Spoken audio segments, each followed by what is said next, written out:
Great, thank you very much. Well, good evening and welcome to the special meeting on the recruitment and selection of a new city council or new city manager. I'm going to call this meeting to order. It's February 22nd, 6 p.m. And if the recorder, please call a roll. Councillor Stapleton. Councillor Anderson. Present. Councillor Phillips. Here. Councillor Leung. Here. Councillor Gonzalez. Here. Councillor Hoy. Here. Councillor Nordyke. Here. And I'll go back to Councillor Stapleton. She's on vacation. And Mayor Bennett. Here. Okay, we join me in the Pledge of Allegiance. I pledge allegiance to the flag of the United States of America and to the republic for which it stands, one nation under God, indivisible, with liberty and justice for all. Okay. Councillor Hoy, could you give me a motion on approval of the special meeting agenda? I move approval of the special meeting agenda. Second. Second by Phillips. Any discussion? Okay, Amy, if you call the roll, please. Councillor Leung. Aye. Councillor Gonzalez. Aye. Councillor Hoy. Aye. Councillor Nordyke. Aye. Councillor Stapleton. Absent. Councillor Anderson. Aye. Councillor Phillips. Aye. Mayor Bennett. Aye. Okay, and do we have any additions or deletions? No. Okay. I'm going to begin with public comment. Phil Carver. There's 3 minutes. Thank you. It says start my video. I guess I did start my video. There we go. Thank you, Mr. Mayor, council members. I'm not going to read my written comments. I think I want to just kind of focus on one element of hiring, and that is what could be colloquially called fire in the belly. And it is a leadership characteristic that you should really look for in the new city manager. Someone who can really discern how to get to the council's goals. And in my written comments, I focused on 2 of the 5 strategic priorities, and they could kind of be summarized as smart cities. Cities that are neighborhoods that are livable, that don't need a lot of driving to get to where you're going. And those are key. The smart city, livable neighborhoods is really a key to achieving the climate action goals. And it's not easy. Sometimes these things are controversial, like density, especially along the transit routes, but more density out there is going to be a little controversial. But as people learn about the density, they'll learn that it's wonderful, that it really creates a lot more opportunities for dining and shopping within a walking distance of where they live. So it's really I've done hiring processes before, and I know it's very hard and complex to people tell you what you want to hear, really. But if you can find someone who is really very smart and figures out how to get to the council goals and how to weave through the political thicket and get especially the goals on neighborhoods and climate action, then you'll have a really good city manager, and he or she will really be able to help the council achieve their goals. And it's hard to really describe that person, but I think you'll know when you meet them. They'll be able to, in the questions, you'll ask them tough questions about how are you going to accomplish this and over the resistance of people, or is this the right?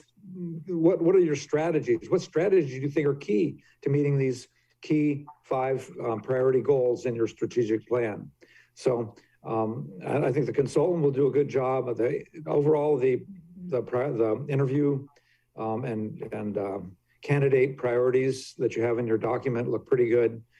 So I'm hoping that you have a good hiring process and find a really good dynamic city manager for us to work through all these priorities.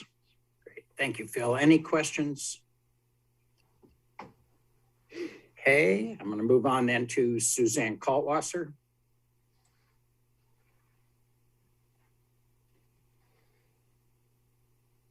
Thank you. Tonight, I wanted to start first by thanking Steve Powers for his leadership over the last few years. I've worked under 7 city managers, and he by far has had to deal with the most challenging issues in recent memory, from riots to ice storms to water issues, and he's handled them very well. And I think that as the public, we should acknowledge that. And especially in this time of hypercriticism, sometimes he doesn't hear that there's a lot of us out here that appreciate his leadership. So he's done a tremendous amount of work in helping the city council to develop strategic goals. And he's tried to carry those forward. We have a tremendous amount of work that still needs to happen. So as you are looking for your next city manager, I hope you can find somebody that will not just read those statements that have been put forward, but will embrace them and will have the skills to take them forward, finding strategies and then implementing them. Citizens want change and improvement and accountability, and he set us on the right track, and he's given the council some great tools to work with. We can't let that fall by the wayside. We've also now got the outlines of a pretty good climate action plan. And this is vitally important for Salem's future, is how we get to the implementation stage of that plan. And so we need a person who hopefully has had some experience, not just a fire in their belly, as the previous person said, but somebody with real technical knowledge of how to implement what has been sent forth. And not only that, but we need a person who has the leadership both within the city and with the community, who can be the city councilors and the mayor's partner in implementing the kinds of changes that will move Salem forward. And so I hope that that will be one of the things that you'll be looking for, is a really strong skill set, as well as some really good communication styles, because it's great when you have a plan. It's great when you have good people sitting in your chairs as a council, but you really have to get the community behind all of those efforts as well. Thank you. Thank you, Suzanne. Any questions for Suzanne? Okay, Corey Poole.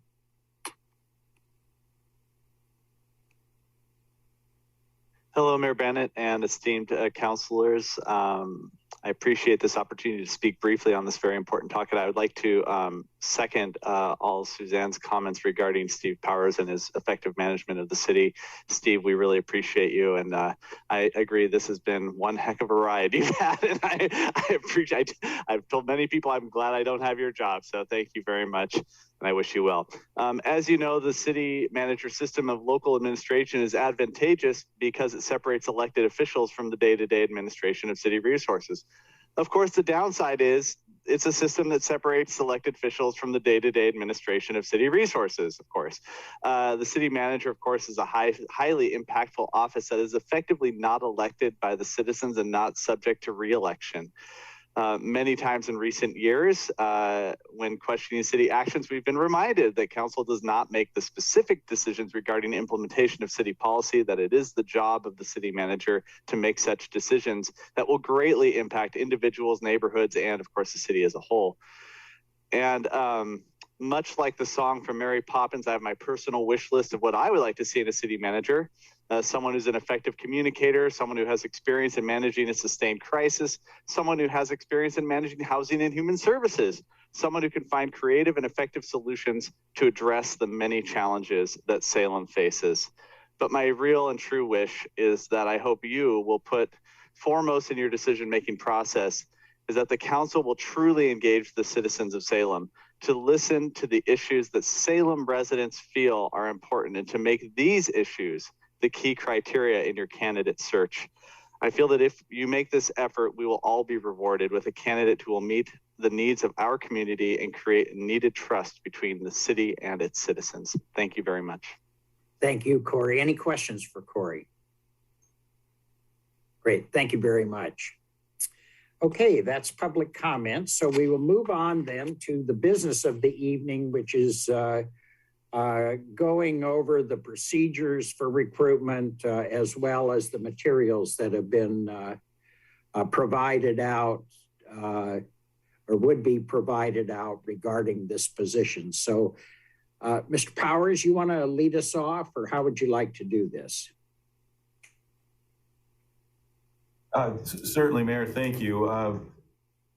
Just to share in the public meeting what I shared before we called the meeting to order, and this is your opportunity really in more of a conversational, informal way to give Heather Gantz, the recruiter, your observations on whether she hit the mark on the profile,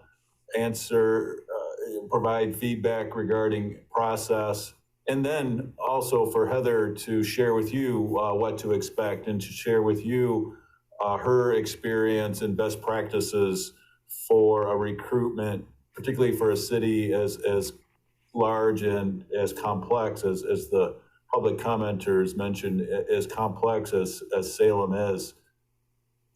And then there will be, as is in the staff report, a recommendation for you to formally adopt the profile and the process.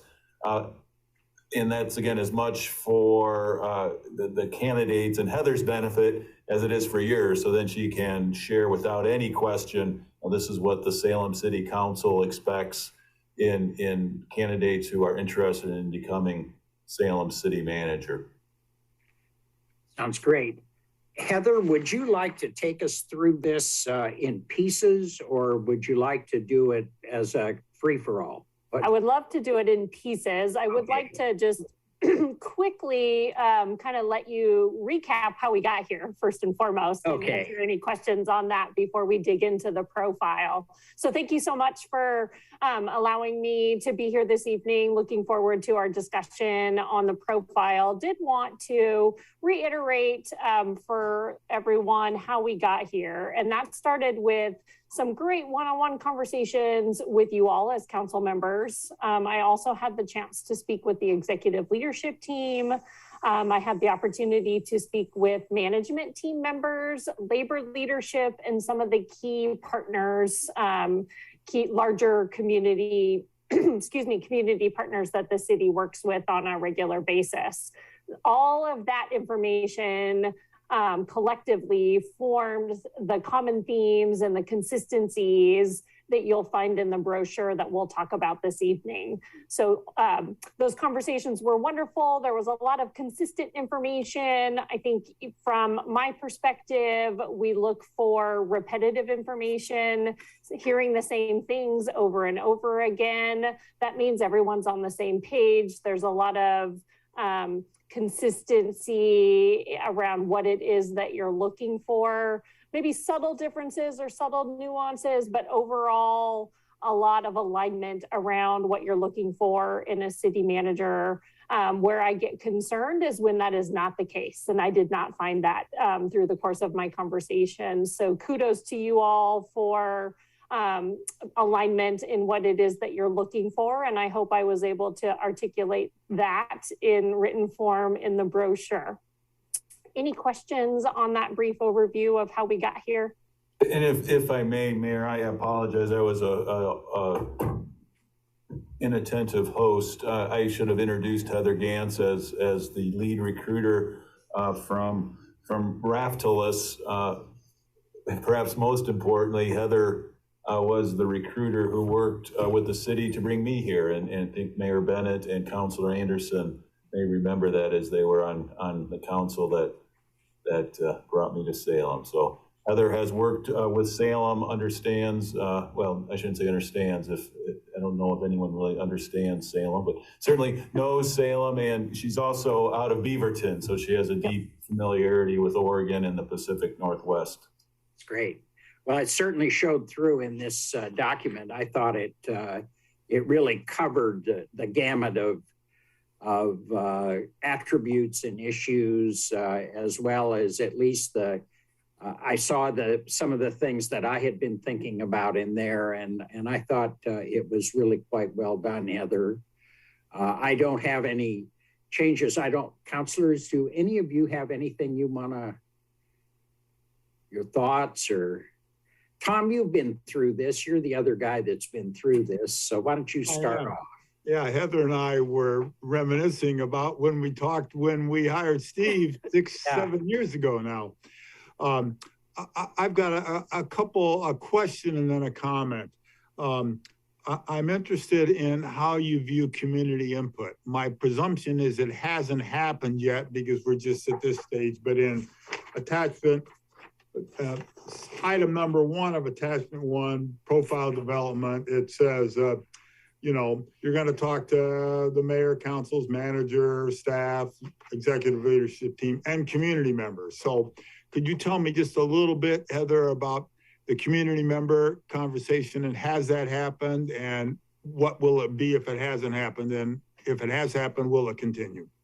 Absolutely. Thank you, Councilor Anderson. In our discussions with council members, at this stage in the process in soliciting input, it was important to solicit input from some key partner organizations. So SEDCOR, the county, the school district, some of those key players. We wanted to be able to include the community in the process, but felt more appropriate to include the community on the back end of the process when we had candidates to interview, candidates to introduce to the city. So creating a process that would allow for community input and the community the opportunity to meet the candidates is when we felt it would be more robust and more informative for the community to participate at that point. Okay, that's perfect. And one of the comments I have is the mayor and I will recall last time we ended up with 2 candidates.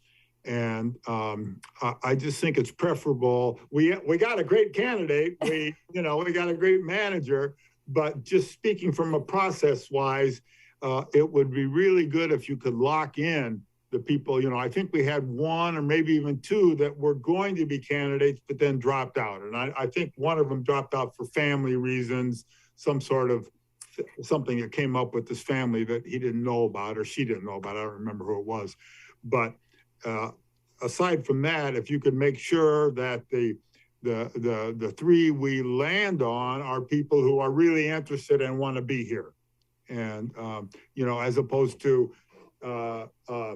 we had this a little bit with the police chief, but as opposed to this is something that I can check the box on as I move forward in my career, and so that's a concern I have.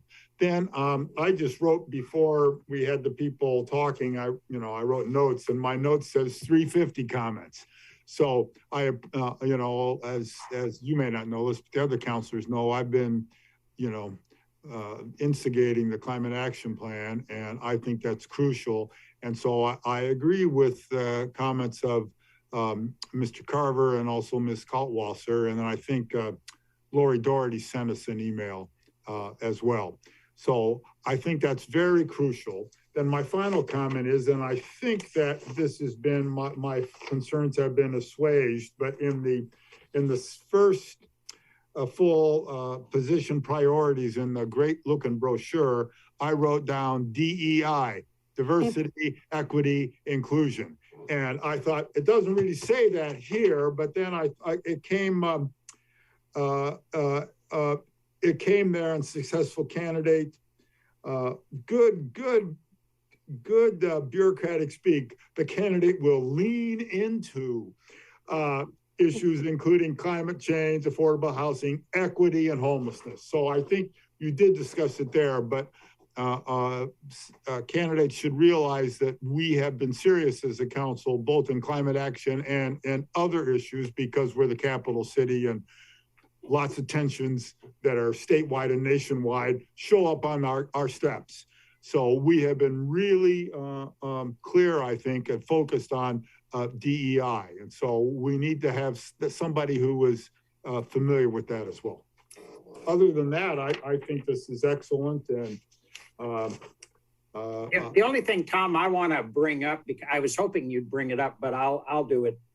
Was you and a couple of other counselors did a site visit, and I didn't notice whether there was a site visit in here. I found that enormously helpful when you all came back and told us what you found, and I found it very very helpful. And your comments in particular, Tom, I thought were helpful during that period. Yeah. Well, thank you, Mr. Mayor, and I agree. And I have assumed that what's going to happen when we focus down on either the final three or when we are at the stage where we're about ready to make an offer. The former mayor, Mayor Peterson, and Councilor Nanke and I went to Ann Arbor, and that was just terrific. And, you know, I asked to speak to neighborhood leaders, historic preservation people. And when I go again, I would ask to speak about climate action and diversity and inclusion. Plus, I got to see my good friend Taj Mahal, who was there playing. And at later discussions with the city manager, he said he and his wife went to that concert that night. That's great. And Thank you very much, Tom. Mayor, it is included in the documents that Krishna had put together that you may travel to the candidates. So just wanted to make sure that you knew that it was articulated in the process document. Great, thank you. Councilor Leung. Thank you, Mr. Mayor. Just as a quick reminder to folks, especially for our ASL interpreter, to identify who you are. So Jackie Leung, City Councilor, Ward 4.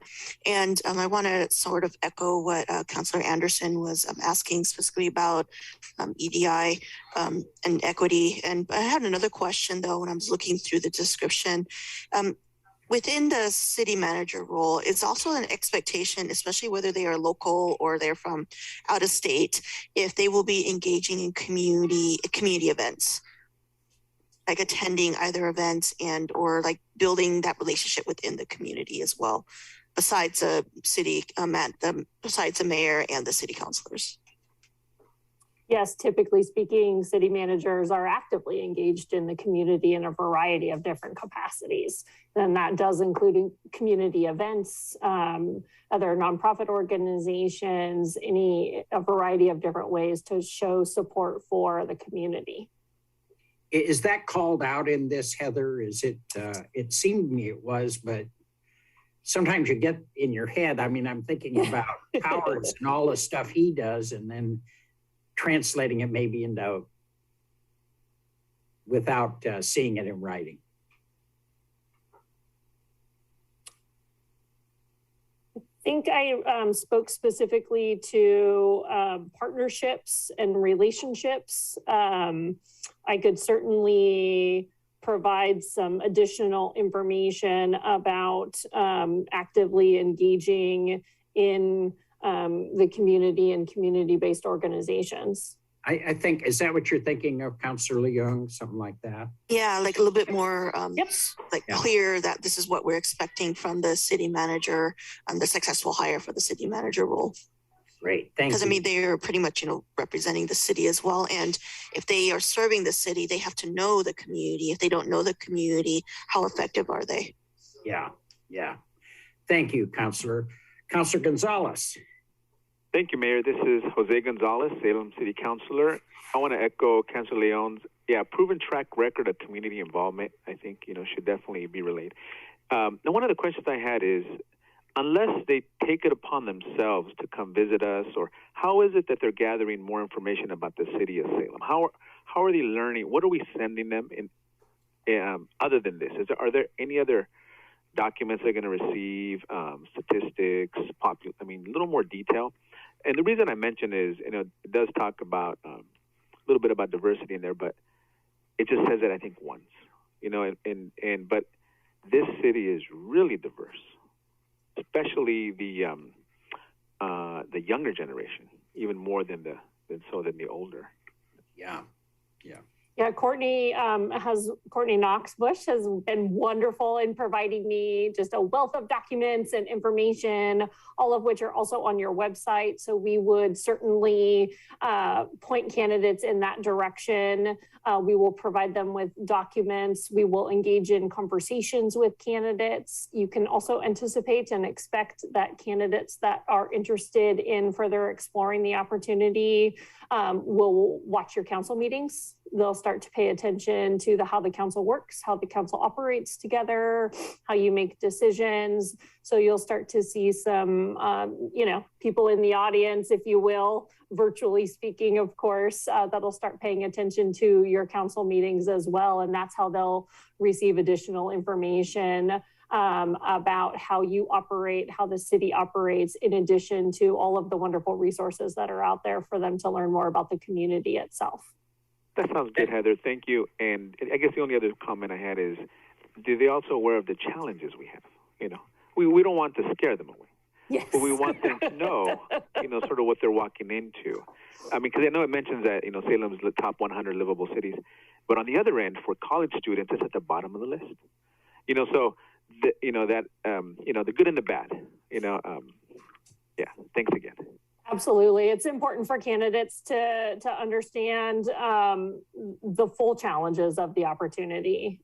Most city managers are excited by what we call challenges. Some of them more difficult than others, but city manager candidates do get excited about wrapping their arms around some of those challenges and working collectively with you all as council members and along with the staff to tackle those issues. That's an exciting part of city management.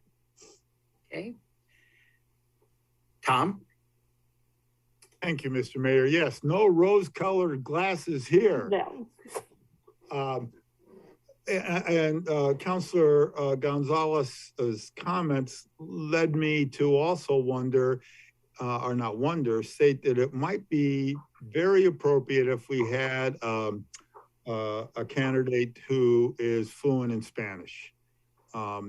That's not a major requirement, but it's very helpful. And as a parent of two children who went to Spanish immersion school all the way through from first grade to high school, who use that Spanish, I know we've got a large Latinx community here, and we need to bring them in as much as we can. And how terrific it would be if a city manager could go and just start talking Spanish to them. So I know it helps one of my sons who's a lawyer, doesn't have to have an interpreter. My other son's a doctor and he doesn't need an interpreter. They both just go right at it. So that's a secondary thing that to me it would be a good thing if it was possible. Would we like to add bilingual in Spanish as a beneficial component within the qualifications section of the brochure? I'm seeing some head nods.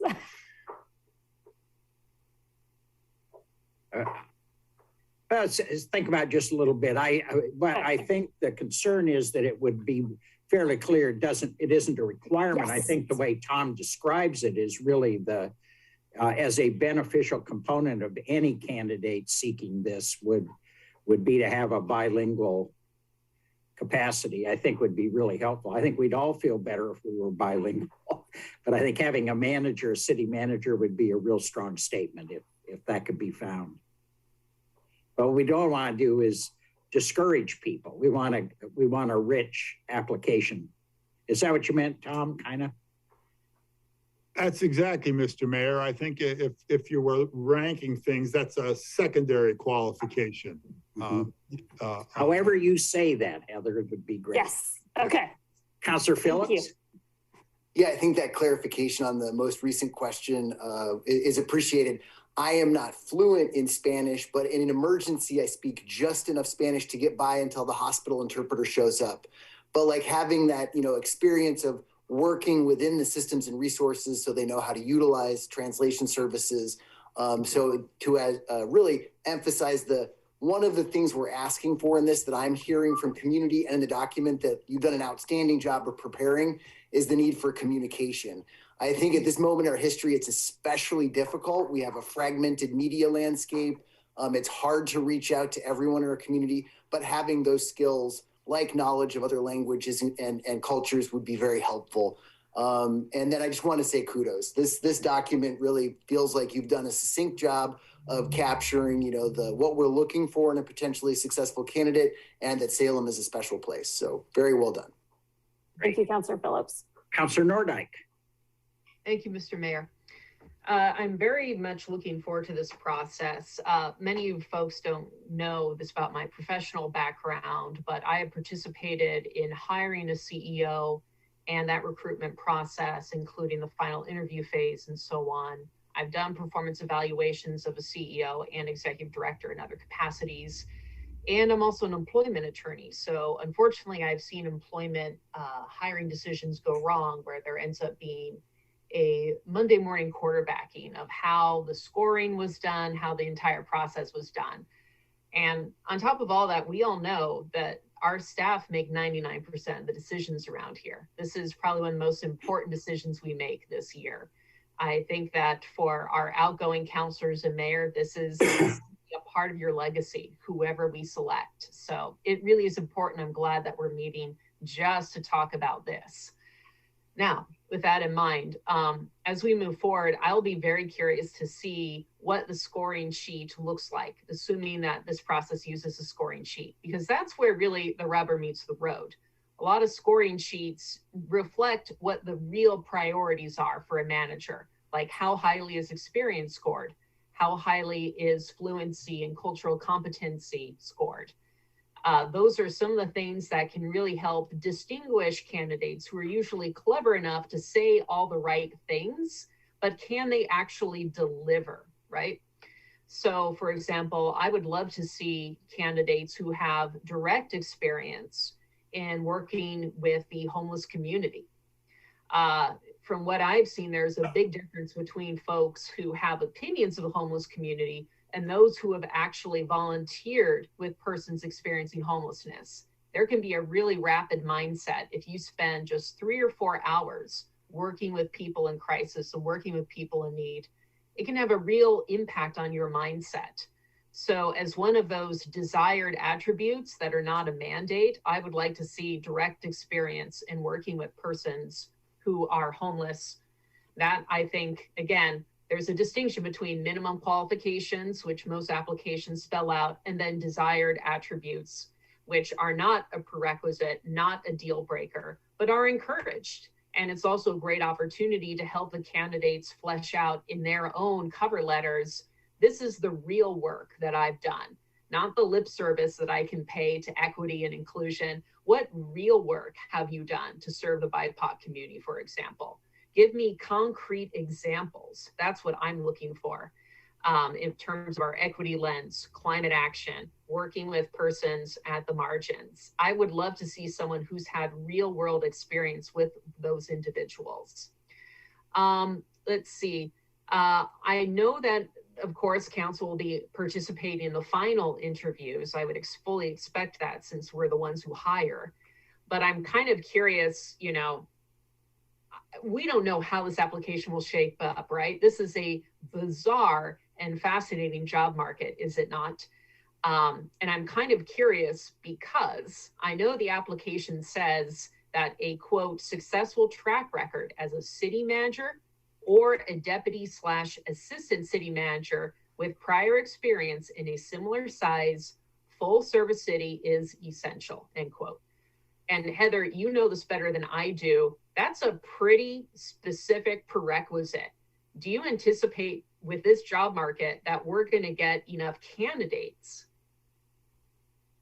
Yeah, yes, I do. I think that this is an attractive opportunity. I've spent some time talking about to your leadership team as well about the trends that we're seeing in city manager and local government recruitments, where candidates are looking for opportunities for collaboration across the organization. They're looking for communities that are tackling difficult issues, that are addressing challenges in their communities. Salem has a lot of those opportunities to make this a very attractive city manager position. It's got a great staff. It's got a strong council. It is addressing more critical issues, more pressing issues, and it's doing it in a collaborative and partnership focused way. And that will make it appealing and attractive to prospective candidates, those that are either currently in a city manager position or those rising from a deputy or assistant city manager position. Okay, so you're confident we're going to get a good candidate pool. I know you've done this before, so I'm going to accept your professional expertise, not just for City of Salem. I think you said in our conversation, you've done this kind of recruitment search for other cities as too. Correct. So thank you. I have a couple of follow-ups, Mr. Mayor. It says that the council will participate in the final interviews. I totally get that. I'm hopeful that I will at least get to have some input on the semifinalists. You will. You will. Yes. Great. And then the final thing I have is about the pay range, 220 to 250. Did you do comparables? I'm thinking real estate market. Did you run the comps, Heather? I'm just curious. I have no idea what a city manager is, what is appropriate. I just want to make sure you've done your homework on that. I'm sure you have, but I feel compelled to ask. Absolutely. We did run comparables, and I invite Krishna to join in on the conversation. Her team also did some comparables, and we arrived at that salary range based on not only the information from recent recruitments and comparables that we have done, but also Krishna's comparables and information that her team had run. Krishna, would you like to add anything else to that? Sure. Good evening, Krishna Namburi, Enterprise Services Director. Counselor, so we did actually, the staff did conduct a market review. So we looked at the comparable cities, and so based on that information and then the recommendation from Heather from Raftelis, we came up with that range. Very good. And you'll keep us posted, I'm sure, Heather, if we discover that range is inadequate, or if there's some other reason we should be reviewing that, right? You'll be back to us? Absolutely. Okay, great. Councillor Leung. Thank you, Mr. Mayor. Councillor Leung speaking. Two questions for Krishna. You mentioned that you looked at the pay range based on comparable cities. Can you list maybe some of those comparable cities? And Heather, I have a question for you afterwards, but Krishna first. Yeah, absolutely. Beaverton, Eugene, Gresham, Hillsborough, Medford, and Bend. Thank you. Thank you. And my second question, and this is following off of what Councillor Nordyke had talked about earlier in terms of whether they've had community engagement in terms of like volunteering.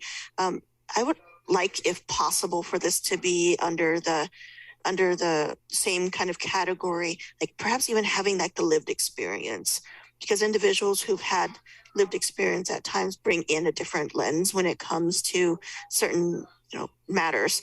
And I've talked about repeatedly during some city council meetings, some of my personal experiences being when I was a single parent, what it was like to be a survivor of violence, and a few of those other key things that were important to me. And I don't necessarily expect a person to advertise all those things within their application, but just having like a general awareness of having that lived experience brings in another lens and equity viewpoint when it comes to anything related to the city. Thank you. One thing I found, and Tom, are you still with us, Tom?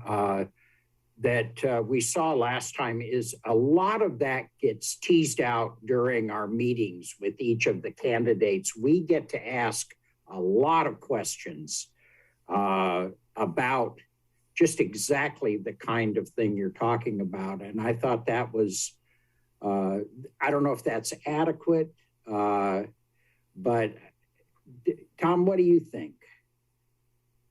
Well, I agree, Mr. Mayor. When we brought in the two candidates, we had opportunities for formal discussions and then informal discussions. We all took a van tour around the city, and we got a chance to talk as well as informal discussions.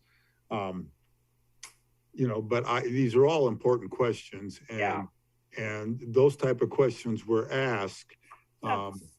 So I think it's good, and it's important for them not to just talk the talk, but to have already walked the walk in certain areas. So yeah, we're not electing these people. We're trying to find somebody who can actually write a budget and manage the city as well. We'd love to have them be all things to all people, but boy, there's some bottom line skill sets we better have, or we're going to be in deep trouble.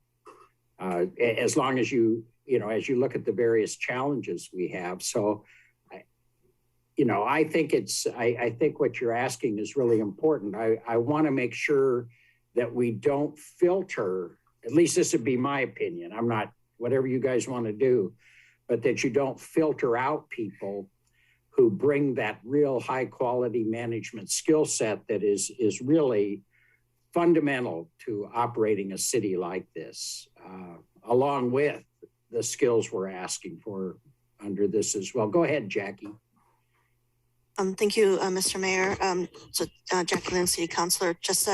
I'm not saying that we're expecting the individual to have that, at least a lived experience, but I would want to have that as if anything, just as a highlighted point, like, having that lived experience, or at least having that one way or another, like as Councilor Nordyke had mentioned, that is what we're looking and hoping for to have in a candidate, because having those viewpoints is important even as a city manager in a leadership role, even if they're not being elected. Thank you.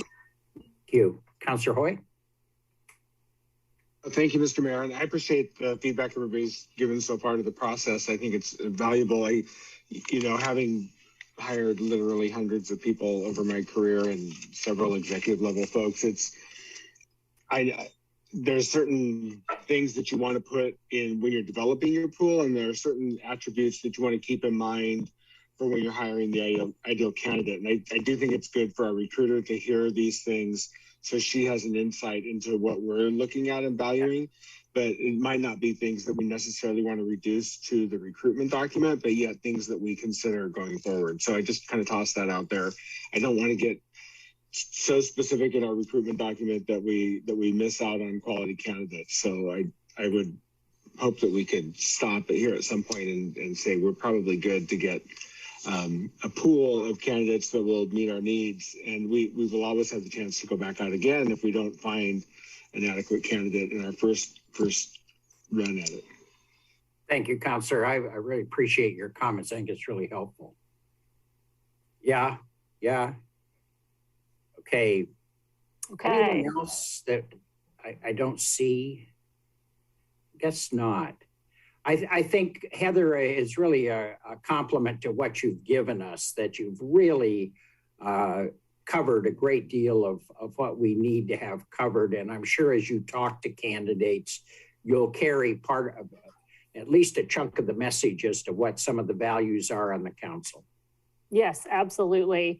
So based on this discussion, I'm going to, add some additional language around the community engagement side and working with community-based organizations into the successful candidate section, I think is where I would suggest that we put that based on our conversation. And then also doing some wonderful word magic around the bilingual nature in Spanish. Those were the two larger pieces that I picked up from the conversation that we'll be adding to the brochure. I think the other one that I heard would be to put at least an underline under DEI, however you're presenting that. I think it's making sure that's understood as a clear council goal, as well as just a cultural expectation here in this community. So very good. Great. Okay, so I think we're ready to go on the Mr. Powers. We're not losing you here, are we? Just describing all this stuff? You still okay? Can we have you for another week or so, or whatever we're getting out of you? He's not counting down, I'm sure. This is the exact conversation that's very helpful to Heather, and Okay. will be helpful to candidates as they consider this opportunity. And it is a mutual, as you know, this is a mutual arrangement. Yeah. Okay, then the next would be what, Heather, the process, or what would you like to go over next? Yes, so what I would like to do, if it's all right with you, is share my screen and walk you through the timeline, and then of course where council will be involved in that timeline so that we can look at some dates. It will be important to Councilor Nordeich's discussion earlier, really making sure that candidates understand our process. We can articulate that, we can help them understand when interviews will happen. We can stick to this timeline moving forward. So if that's all right with you, I'd like to share my screen. Okay. Great.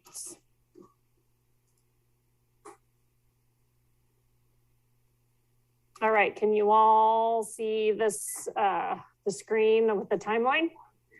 Yes. Okay, is it big enough for everybody? No. No. That's how about that? Age and failing eyesight. All right. So of course, here we are tonight on the 22nd, reviewing the brochure, updating it, and approving that document. I will make the changes to that. And then our goal will be to next week, the week of the 28th, launch the visibility campaign and the active recruitment outreach. So that would be our advertisement. So we will do some key advertising of the position, and then we'll also begin our direct outreach to candidates, making sure they're aware of the opportunity, asking for referrals, asking them to share the opportunity with their colleagues and peers. That's a wonderful way for us to generate interest above and beyond, of course, the traditional advertising pieces to help spread the word. I would love to come back to you, and this is a date that we can work on. It wouldn't necessarily be Steve at that point, it'd be Kristen, but on the week kind of midway through the recruitment, just to give you all a status report and an update on the recruitment, and then maybe spend a little bit of time talking greater details as it relates to the interview process. We won't dig into those details tonight, but just really scratching the surface of things that we want to make sure that we include in the process. So again, somewhere in that March, the week of the 21st. I chose that because it's partway through the recruitment and it's not spring break week. So hoping to adhere to the masses there with the status update. This April 17th is our target date for receiving candidate materials. So hopefully candidates will have applied by that date. I'll be interviewing and actively screening candidates based on the profile, the brochure. That's our roadmap. That's our guiding document that will continue to be crucial through the recruitment process. Would love to be able to send confidential candidate materials to you on April 28th in anticipation of an executive session May 3rd. That's where the council will come together in an executive session where we'll be reviewing, discussing the candidates that I have interviewed and then subsequently presented for your consideration. And if I may, Heather, interrupt you, I think this is an example, and I apologize if you all know this, and perhaps it's more for the public's benefit, but the confidentiality is very important. As I mentioned, this is a mutual process, and we may think Salem is exceptional and will be highly attractive to all candidates across the country, which may very well be true. However, to really maximize the pool that the mayor talked about, confidentiality through the screening steps of the process are really important. So I don't know, Heather, if you want to add to that, share experience, of course, without revealing client names, but perhaps share some of your experience with other recruitments where that confidentiality wasn't perhaps maintained and the consequences of that. Yeah, there quite honestly are certain states where they don't allow for confidentiality of candidates, and candidates will purposely choose not to be a part of the process if their name is going to be released publicly or announced publicly earlier than it should be. And that's really, to Steve's point, is to ensure that candidates can explore the opportunity in a manner which doesn't jeopardize their existing position. You know, part of our job is to attract candidates and get them excited about an opportunity. And that includes candidates that may not necessarily be looking for a new opportunity, but this is an exciting one and appealing enough that they want to explore it. And we want to be able to allow them the opportunity to do that, at least in the early stages, in a confidential manner. So that's where the executive session comes into play, not only for the initial review of applicant materials and candidates for consideration, but it also includes the semifinal interviews where the full council would be interviewing candidates in executive session to narrow it down to the final group of candidates. And then those finalists would of course become public, and it would be a much more robust process, an inclusive process where we would, the council would of course interview candidates again. Staff would be involved in a variety of different capacities in those interviews, as well as the community and some of those key partners that I articulated. Is there, I'm just curious, I can't remember how this worked exactly when we got Mr. Powers. Do we have to have a council subcommittee of this, or can you work with us as a full council? We're going to have a real changeover in our personnel, or potentially, and I think it's real important that we have an opportunity for those counselors, for all counselors who are going to be here, to have ownership in this thing. I do believe we can work with the full council. I think that'd be very good if we could do that. This last time we had a subcommittee, it worked fine, but I think given the number of seats up and things like that, that I think having a full council, or at least as many counselors as want to participate in the various screening processes as you put them together, would be helpful. And before I speak, I see Dan raising his hand, so I'm going to bring him in from an attorney standpoint. Thanks, Heather. Mr. Mayor, the only, not a problem for her to work with the entire council, but the ability to meet an executive session is really only to review the candidate information. It's not to have those kind of discussions with staff or with the consultant. So if she does need full council decision on something going forward, which I don't think she would, but if she does, that would be at an open meeting. Well, are you saying we need a subcommittee or we don't? No, I just want you to understand that if you're working with the entire council, we'll have to arrange those meetings through a public meeting process at the council agenda, at a council meeting date. She can speak individually with counselors to get feedback and things like that. But if it's a council decision on something, it'll have to happen at a public meeting. Hoy, what do you think? Thank you, Mr. Mayor. No, I do not think we need a subcommittee. I think having the entire council involved in the process is the way to go. Okay. Yeah, we kind of contemplated that going when we talked about this in the very preliminary stages. And I'm still convinced that's the right thing to do. Yeah, you sort of go through it might be sort of an easier way to do it, but I don't think it will be as successful in the final outcome if we don't include full council in that, or as I said, the counselors who want to attend, that kind of stuff. Bye-bye. Yeah, there's a variety of ways in which we can, successfully navigate that, and I'll work with Dan to ensure that we're adhering to all of the proper guidelines. The dates here that we've articulated have us doing semifinal interviews with candidates the week of May 16th. I didn't put an official date on that, but something we could further discuss and fine tune, which would then carry us forward for final interviews the 6th and the 7th of June.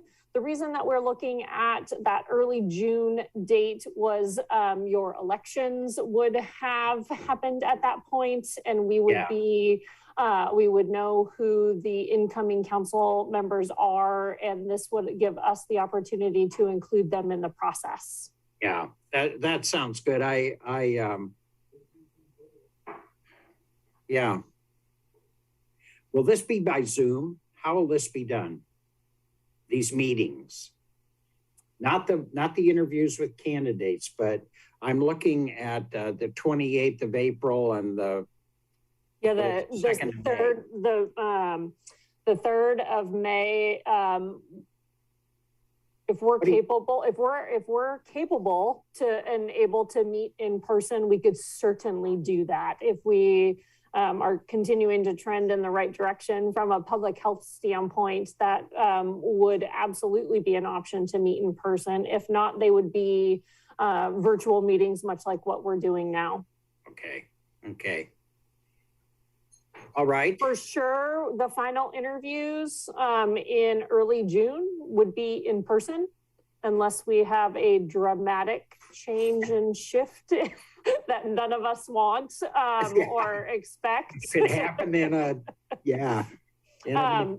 typically speaking, the semifinal interview process would be done virtually.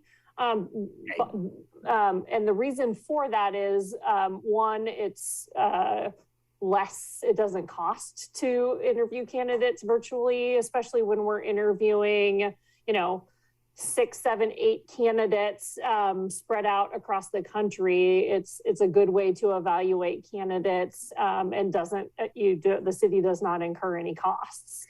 And then it allows us opportunity to do the final interviews in person and welcome those candidates into the community. Could you also build in here at least a tentative May visit on those final people, when that would be, so that we could have counselors look at the dates to see if it works, if who it works for. And then we can figure out who in our group. I think we sent 3 for Mr. Powers. I don't know why we need to send more than 3, but I think that it really actually was quite valuable. I thought it was very helpful to have that if it's something we need to have, and it was something we needed because we had a local candidate and an away candidate. We really needed to know who that away guy was. Absolutely. Councilor Hoy? Thank you, Mr. Mayor. I'm sure you've already considered this, or staff has already considered this, but please be sure and look at our calendar for that time of year. That's budget season. And so we have a lot of extra meetings on the books already. So please keep that in mind as you do your scheduling. Thank you, Councilor. That's a very good point. If we get meeting to death, we may not get a lot of people coming to these meetings. Somebody's going to lose. And that's a very good point. And particularly if we look at a date out of town, it really can't compete with a Wednesday meeting of our budget committee. If it's going on, then I don't. Let me pose a question, and we don't need an answer at this very moment, but as it relates to semi-final interviews with the council, would you want to do that in the evening hours traditional, or would you be willing to do them during the day, take some time off your various daily obligations? Well, right now, I don't know. I'm retired, so I'll do it anytime. Hoy's retired, he'll probably do it anytime, but we got a lot of counselors who are busy, and I'd like to make sure we accommodate them so they can, the maximum number. And evening meetings appear to have been, these early evening meetings appear to have been fairly successful in terms of attendance. So I don't know. It's something for us to think about, even if we start, even if there's some willingness from the council to start maybe late afternoon, a 3 or a 4, if you're looking at somebody in the Eastern time zone. Oh, I see what you're saying. Yeah, good point. things, and again, we don't need to make that decision tonight, but it is something that I would love for the group to think about so that we are not asking an East Coast candidate to interview at 10 o'clock at night. Well, be sure to alert us early enough that we have time to make sure that the maximum number of counselors would be able to participate. And that just means give us a week or so we can talk, you know, Tammy or Linda can talk with folks. Yeah, Counselor Phillips. Yeah, I mean, normally a week or two is good. 2 months helps me.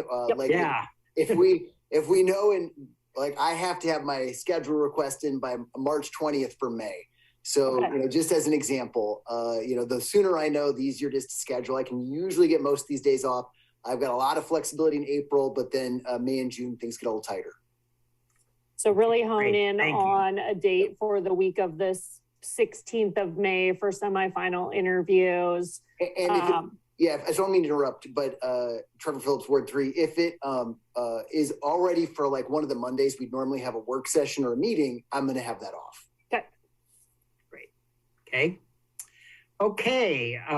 Councilor Hoy, could we have a motion on moving forward then on this for Heather? Yes, Mr. Mayor, I move the City Council approve the hiring procedure and outline and profile as outlined and amended through our discussion. Second, Councilor Phillips. Any discussion? Okay, again, Heather, thank you very much. This was really well done, and you've made this very easy for us to get off to a good start. So thank you. No, thank you. I appreciate it. Okay, could we have a roll call then? Counselor Gonzalez. Aye. Counselor Hoy. Aye. Counselor Nordijk. Aye. Counselor Stapleton is absent. Counselor Anderson. Aye. Counselor Phillips. aye. Counselor Leung. Counselor Leung. Mayor Bennett. Aye. Motion passes. And if there's no further business, we're adjourned. Don't forget, we're going to be saying goodbye to Powers here in the next few days. So keep your computer turned up, Tom. Be sure you can get on. Make sure we're all here. So thank you very much. See you all later this week. Bye-bye. Thank you.